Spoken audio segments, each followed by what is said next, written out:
Hello and welcome to Straight Talk with Arun Kumar. Today's topic is about the upcoming U.S. elections 2020, and my guest for in my show tonight is Jim Baldini. James is a Republican congressional primary candidate for District 5 in the state of New Jersey. Hello, Jim. How are you?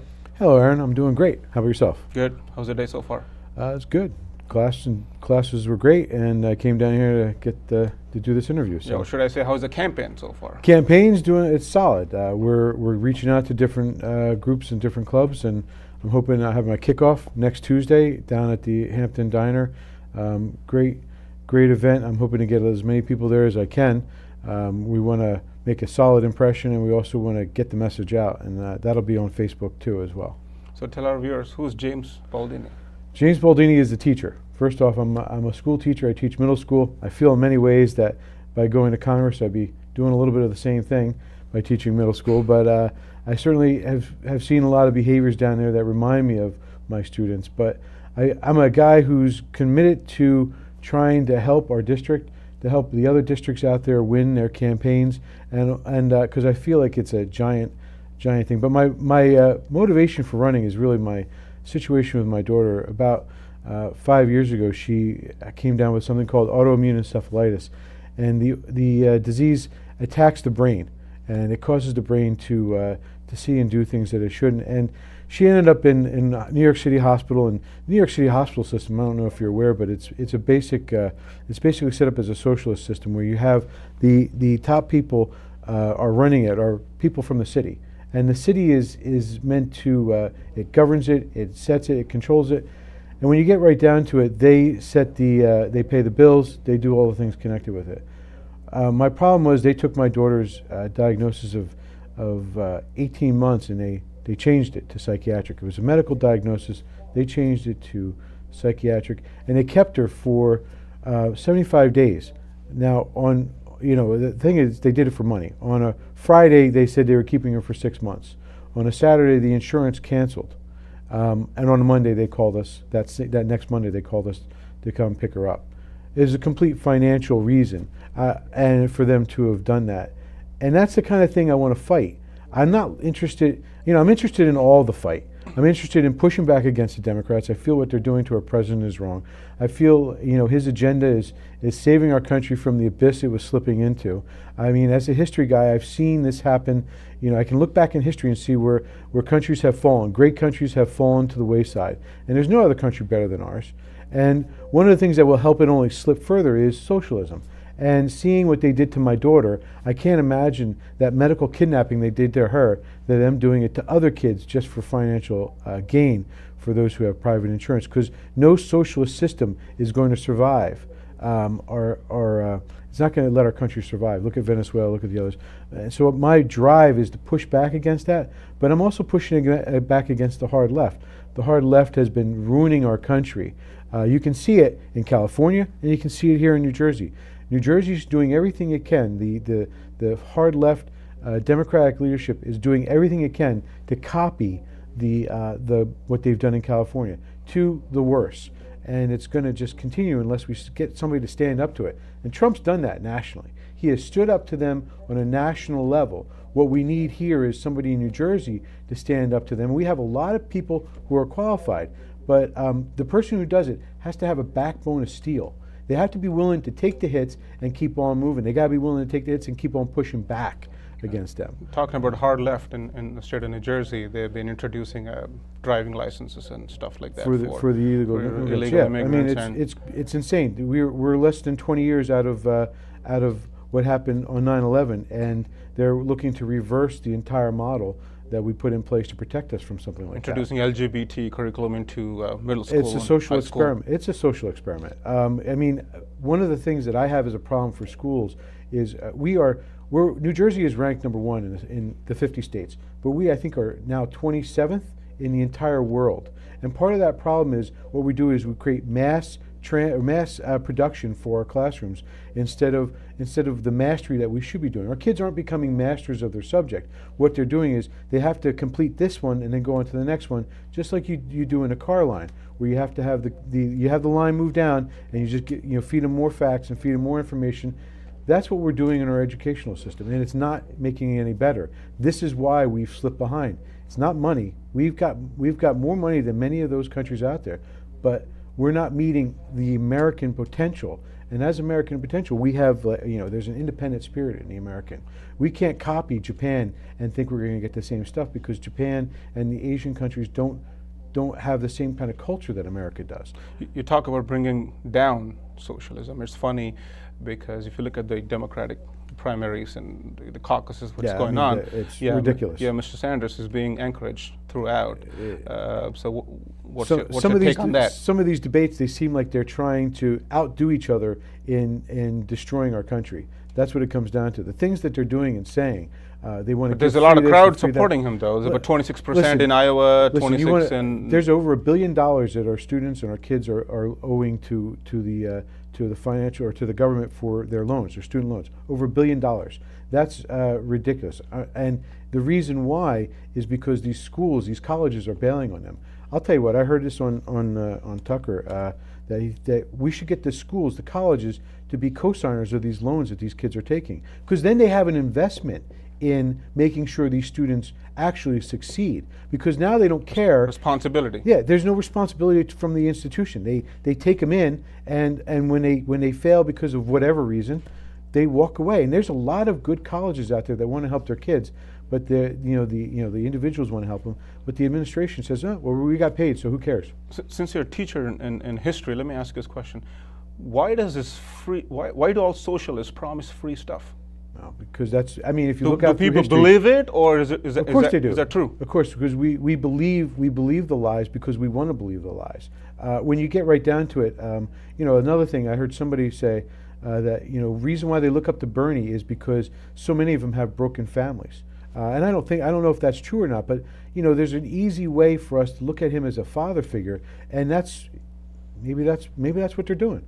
But I will tell you that it's lies. No matter what they tell you, they can tell you they promised the moon. We're $23 trillion in debt, and we have to get that under control. We can't make promises to these kids, because in the state of New Jersey, right now, each of us taxpayers have to pay $65,000. If all our unfunded mandates or everything, if that was all to come due today, we'd have to pop out $65,000 each.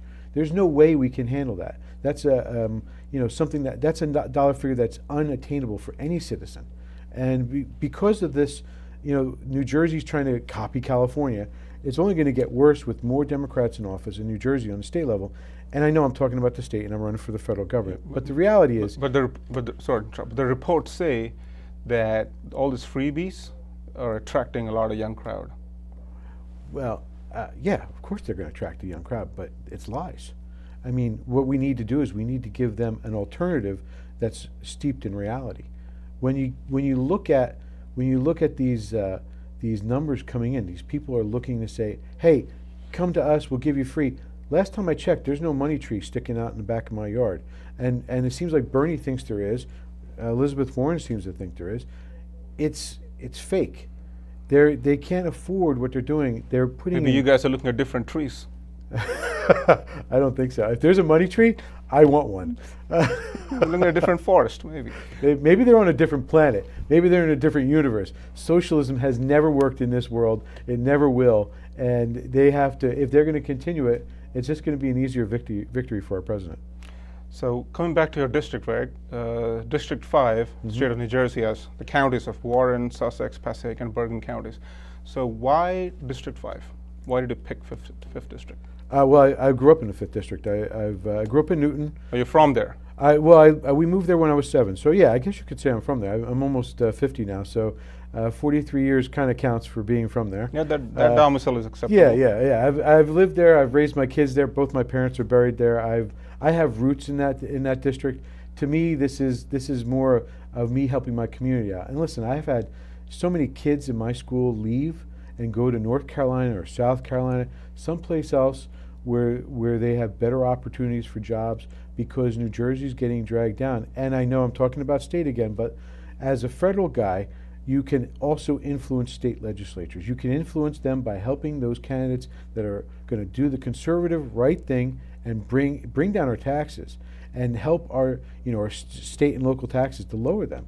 You can do that if you're a federal guy, because you can start pushing out in other districts to get the legislature that's Republican and conservative. You get the people in there. You get Murphy out. First of all, you got to get Murphy out, but from there downward, you can make it a conservative base. Our state needs a conservative That's wishful base. thinking. Both legislatures. No, it's not wishful thinking. It's just hard work.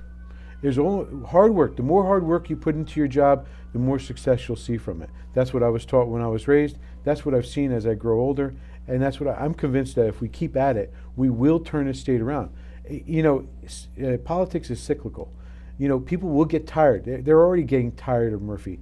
You can see it in the resurgence. You can see it in the Trump numbers at his rally down in South Jersey. Those numbers were phenomenal. Wildwood. Yeah, I mean those numbers were phenomenal for the state of New Jersey. It's not a temporary thing. This is a real sea change that we're seeing. So the Republican, should say, congressional primary in District 5 reminds me of Democratic presidential primary. Yeah, there's a lot of them. It's overcrowded. So yes. What's the deal with this? I think that there's a lot of passionate people who are fed up with Congressman Gottheimer. He said 2 terms ago that he was a moderate. He prattles on about his problem solver caucus. He prattles on about a whole bunch of things that he's saying he's being a moderate. But when you vote to impeach our president, when you vote with Nancy, when majority of your votes are in line with Nancy Pelosi, you're not a moderate. You're a leftist. You're a hard leftist. He voted right along the lines with AOC. He voted right along the lines with Tlaib. He voted right along the lines with all of them. And yet, he sits there and claims that he's a moderate. He's not. He's a far left guy, and you can see it in his votes. How come people in your district are so fed up with Gottheimer that they're not so much fed up with Frank Pallone? He's been there only 2 terms, right? Josh has been only 2 terms, correct? Josh has been there for 2 terms. 2 terms, but Frank Pallone has been like 11 terms. I see more people in your district running against him than Pallone's district. Well, you got to look at the entire district. The makeup of the district goes from the Hudson River to the Delaware River. And then it swings down through Warren County. It's a very, Pallone's district is not the same as the entire 5th district. It's a right-leaning district. There's a lot of conservative voices in the district, and we have a lot of the entire county that I'm from is a conservative county. We have 5 Republican freeholders. Bergen County has 5 Democrat freeholders. Warren County has 3 Republican freeholders. So I mean, you look at it, it's we have a solid conservative half of the district, and even in parts of Bergen County are really solid conservative. So I think that the difference, the makeup of it is, I mean, there's 1 million people in Bergen County, almost 1 million people. So that's something to consider. It's a lot of different voices. Yeah, racially speaking, talking about population, racially speaking too, it's a pretty white district. It's about 80% white population, right? Yeah, religiously though, I think there's a solid breakdown in different religions, and New Jersey is no, not religious, racially speaking. Yeah, racially, and also when you look at racially though, you got to look at the entire picture. There's a whole bunch of different groups of people, but to me, I say this to everybody. I say, Italian American, Jewish American, or I'm sorry, any type of American. It's not the first word you're looking at. I'm always looking at the second word. We're all Americans, and when you look at 9/11, we all came together, and we were all proud Americans. And then when we don't have an outside force attacking us, we all start turning on each other, and that's part of what's going on in our society now. We're not looking at the second word. We're always looking at the first word, or how we identify it. We're Republicans or Democrats. We need to be Americans, and we need to come together. Well, Jim, if that's true, if coming togetherness is true, why do minorities always lean towards Democrats? I think because of the same reason that the young people are leaning towards socialism, because they're being lied to. Listen, the socialist experiments and the leftist experiments are all happening in our big cities. There's no doubt in my mind. I've said it before. I'll say it again. The Democratic policies are turning our cities into stuff that they shouldn't be. Our minorities are invariably facing the problems of living in these areas where there's high crime. There's a lot more danger for them, and then you have a governor who doesn't even allow them to defend themselves, who makes them jump through extra hoops in order to get a firearm. Because I'm a big Second Amendment guy, and I don't come to that because I'm a Republican. I come for that because that's the way I was raised. Oh, that's what I thought. The Second Amendment is one that supports the rest, and if you can't have the Second Amendment, you can't have the others. But ultimately, the Second Amendment was in there to protect yourself, and the Supreme Court found that. But our governor seems to have missed that, and so is our Democratic legislator, and so is our Attorney General. And you know what gets me is this is like, I feel like, you know, I look at it as a history guy, and you know, in Jim Crow, I feel like Jim Crow has come to New Jersey. I feel like Jim Crow is because Jim Crow was meant to keep black people, minorities, in check. It was meant to stop them from standing up for themselves and to allow them to be lynched. Now, what's going on in New York City? These people are being, you know, they can't defend themselves. They have to hope that the police are coming in there, and then the left is making us demonize the police. You know, they're looking at them and they're demonizing the police, and so that the only group of people who can defend these Americans in the city is you know, themselves, and they won't let them defend themselves because they're taking away their guns. They're making sure that, you know, my brother's a public defender down in South Philadelphia, or outside of Philadelphia, and he tells me all these stories about how these people are trying to defend themselves, and they have no way to, you know, they're criticized, they're attacked for owning a gun. I'm going to go back to your earlier statement. You mentioned about urban population, right? But the states with the biggest urban population, like California and New York, they are blue states. And Yes. if you look at electoral votes, they are hurting your party the most. Because you get these machines, these democratic machines in there, and the machines are the ones that make things happen. The establishment. I mean, you don't have to talk about. Why don't you get your own machines? Well, because the idea of being a conservative or being a Republican is I don't have to tell you how to think. I let you think the way you want to. When you look into these cities, you see them turning into this cesspool. And you know, there's a lot of good things about the cities. I love the cities, but the problem is the governance of them turn them into places where, you know, there is crime. There's a lot of good things that happen to them. I don't want to demonize cities because, you know, I can see a lot of good coming from it, but I see what I see negative coming out of is these democratic ideas, which are sapping the life force out of them. These cities used to be centers of commerce. They used to be centers of industry. They used to be centers of places where people would see an advancement in their lives. And what they're seeing now is the complete opposite. We're seeing them slip further in, and the only thing right now that can save them, or one of the things that can save them, is the American First agenda that the president is pushing. Our president is pushing that, and the more we get the stand up to the other countries and we get our manufacturing jobs back, I'm hoping that they'll come back to that, come back to the cities, because the cities have great industrial connections with the you know, rail network and the ports. We should see these flourishing, but instead, you know, now they're starting to flourish because of the president, but under Democratic policies they're not gonna. So you think the job growth and, you know, manufacturing in America and things like that, they're going to help people sitting on the fence to... I think, yeah, I think invariably they're going to have to step back and look and see that the economy that the president has created is the best economy in the last 50 years. You can see a definitive mark between before his policies and after. Remember, President Obama said, you know, magic wand. What's Trump's magic wand? Well, he must have used it, right? I mean, he has in fact turned the economy around, brought manufacturing jobs back to our country, stood up to China, lowest minority unemployment in 50 years ever, and lowest women's unemployment ever, lowest veterans unemployment. I mean, I could go down the list. You could too. I mean, it's out there. It's public knowledge. Yeah, they got to step back. You mentioned that as part of his State of Union speech. And this is all how you defeat this ideas of socialism. Listen, I was raised.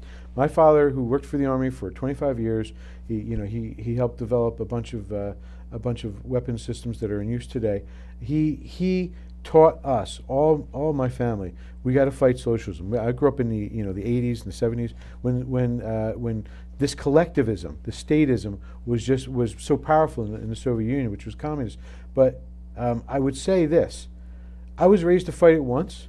And this is what I'm doing now. I'm just continuing my father's fight and my grandfather's fight against all that. This is what we're doing. This is what we need to do. We need to continue this fight, and now we got to fight it here at home. Coming back to District 5, there's what, 9 people? I think it's. I think a couple of them have dropped out. I know right now. I'm in. I know of 5 people who are solidly in. 2 of them I think have dropped out. I think Robert Auth has recently dropped out, and I also think Dana DeSalio, she also dropped out. McCann is still in, right? McCann is still in, yeah. So what makes Jim special? Well, a lot of what I am is I'm a teacher. I'm a teacher. I'm an ordinary guy. Remember, the idea of our founding fathers was that we have citizen candidates. I'm a citizen candidate, and I come at this as a citizen candidate. I want to be there for no more than 4 terms. I said 3 terms is my limit unless we have a Democrat in the White House, and then I'm going back to teaching.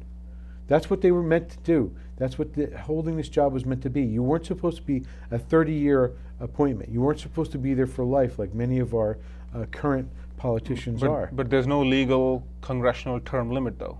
No, and there needs to be. I'm all for it. I think we tried to pass that bill in the past, but I'll sign on to it. Got rejected. I'm willing to sign on it, and I'm willing to. I believe in role modeling too. I mean, this is a role model for other people out there to say, oh, he can do it. I can do it too, and I can also speak about it. I can also push it. The best way I was taught to make something happen is to be a role model for other people. So you've been campaigning a lot in District 5? Yep, I've been knocking on doors and talking to people and. What are some of the issues you noticed?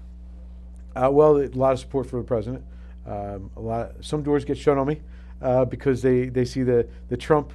I'm a Trump supporter, and they go, sorry, not interested. But I mean, there's been a lot of polite people too. I mean, listen. I work with Democrats. We all work with people from the other party, whether you're Democrat or Republican. You work with both sides, and we need to start having a dialogue about it. Yes, I don't like the policies.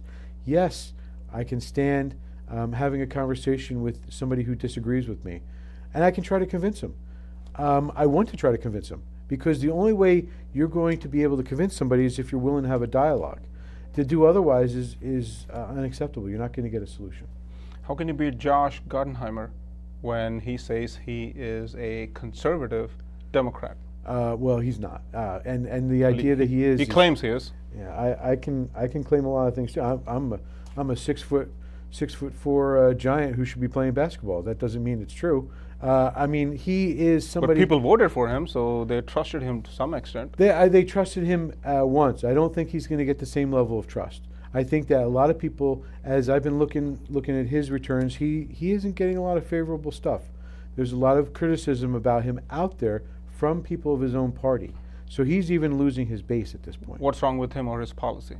Well, for the longest time, they don't like the fact that he was waffling on the impeachment, that he was saying he wasn't going to impeach.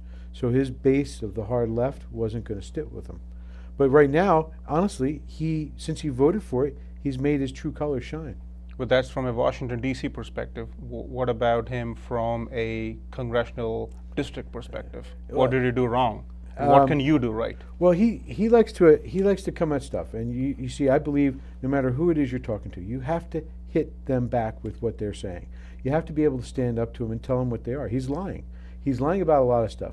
First of all, he goes on. He talks about moocher states, and he claims that we have a lot of other moocher states, and he cites several red states.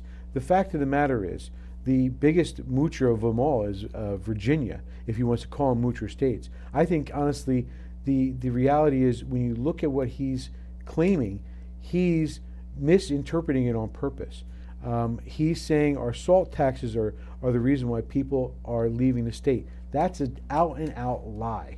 It's state and local taxes. That was my next question. Yeah, what's your opinion on salt? Well, he's saying state and local taxes are he's right about that they are leaving because it's connected to salt.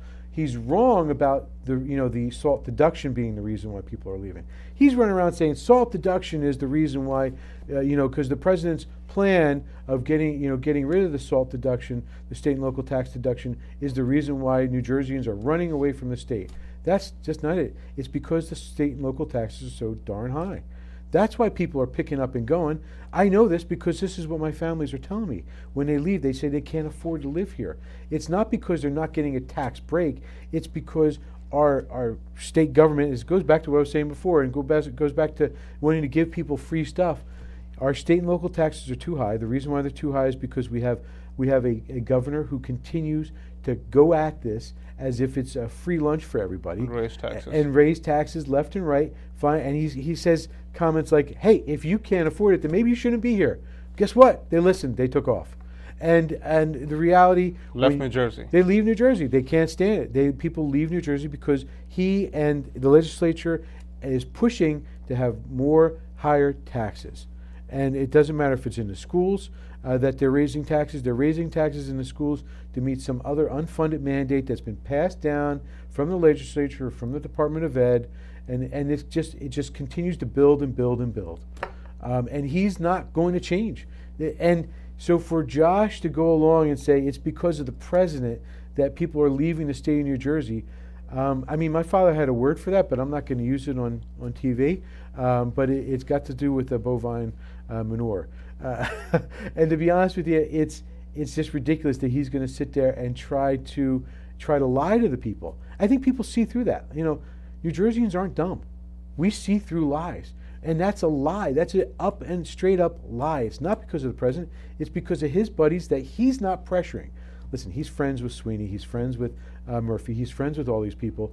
And he's patting them on the back, shaking their hand, acting as if there's no problem. What we need is a guy in the 5th District who's going to stand up to those guys and say, you're wrong. He's been a former speechwriter for Clinton, right? Yeah, he puts on a good presentation. I mean, you know, so does Brad Pitt, but he's a leftist. What does that mean? But that's general elections. Let's talk about your primary.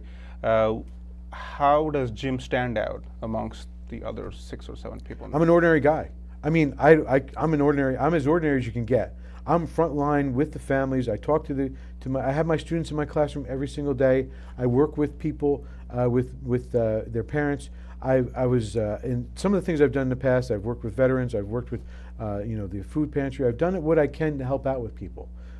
My background is not I'm not a banker. I'm not a lawyer. I'm not somebody who's done something like that. My background is social service. I worked for our local county ARC. I worked for a youth shelter. I worked as a child advocate for CASA. I've done everything you can. I've done a lot of things in the social service field, including being, working now as a teacher for almost 20 years.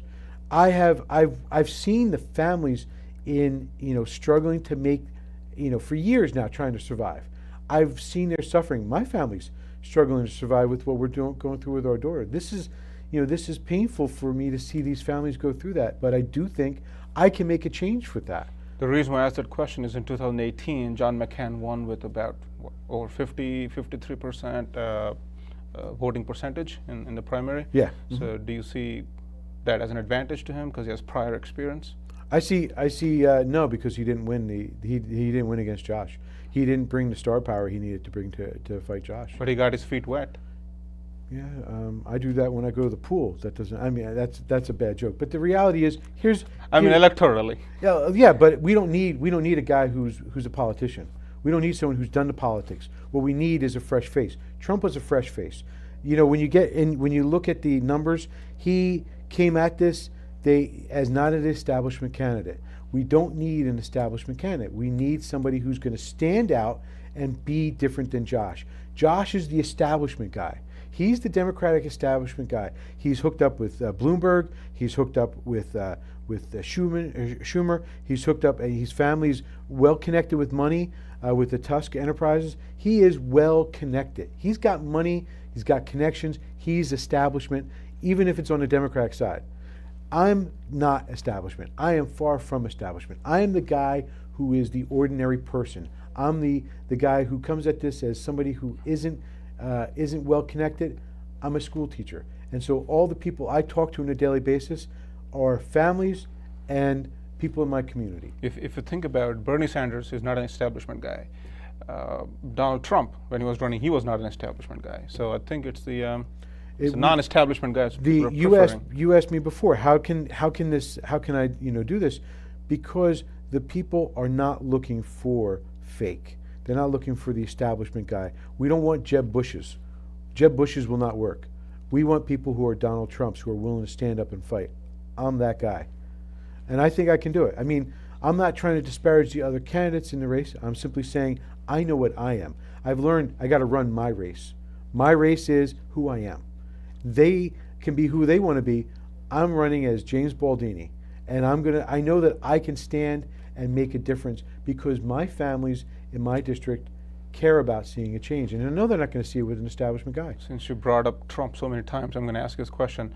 Trump is running in the same term as you are. Mm-hmm. So do you think the Trump factor would help you or would it go against you? Oh yeah, I believe firmly in his American First ideas. I believe firmly in the way he's taking a fight to them, and I firmly believe in him.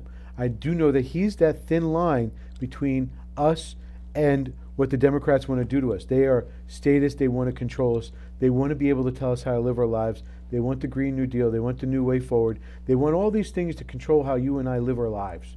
They're not interested in nothing but control, which goes back to they want to take away our guns. They want to take away have our lifestyle. Whether you're in the city or not, they want to take away the way you live your life.